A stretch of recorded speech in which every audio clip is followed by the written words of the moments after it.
করেছিলেন, যুদ্ধে জয়লাভ করেছিলেন, সর্বোচ্চ বীরের উপাধি পেয়েছিলেন বীর উত্তম। সেদিন শহীদ প্রেসিডেন্ট জিয়া রহমান। আজকে 5ই আগস্টের পরে আমরা এই বিশ্বাস করি ইনশাআল্লাহ সেই দায়িত্ব পুনরায় পালন করবেন আমাদের নেতা জনাব তারেক রহমান। বক্তব্য শেষ করে দিচ্ছি।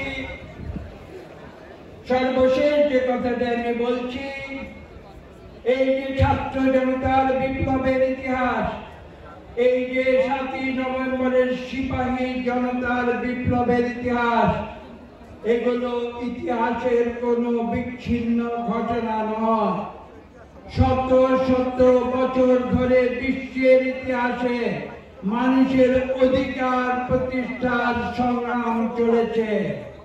আমি একথা স্মরণ করে দিতে চাই আজকের অন্তর্বর্তীকালীন সরকারকে। তাদের হাতে দেশের মানুষ গুরু দায়িত্ব দিয়েছে। সে গুরু দায়িত্ব কি? এই বাংলাদেশের মানুষের গণতন্ত্র ফিরিয়ে দিতে হবে। সেই গুরু দায়িত্ব তাদের হাতে যায়। এবং আজকে একটি সুষ্ঠু নিরপেক্ষ নির্বাচনের মাধ্যমে বাংলাদেশের মানুষ আত্মাহুতি দিয়েছিল গণতন্ত্রের জন্য, একটি স্বাধীন বাংলাদেশের জন্য। সেই দেশকে 72 থেকে 75-এ এই আওয়ামী লীগ ধ্বংস করে দিয়েছিল। 30,000 মুক্তিযোদ্ধাকে হত্যা করিয়েছিল রক্ষী বাহিনীকে। এবং দেশ যখন একটি ক্রান্তিকালে উপস্থিত, তখন বিদ্রোহ ঘোষণা করেছিল সিপাহী জনতা।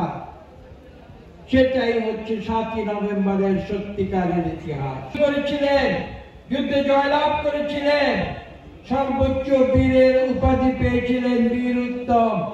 বাংলাদেশের মানুষ ভালোবেসে তাকে বাংলাদেশে গ্রহণ করেছিল। কিন্তু আপনাদের মনে রাখতে হবে, মুক্তিযুদ্ধের পরে তিনি তার নিয়মিত কাজে ফিরে গিয়েছিলেন। একথা ভুলে গেলে চলবে না।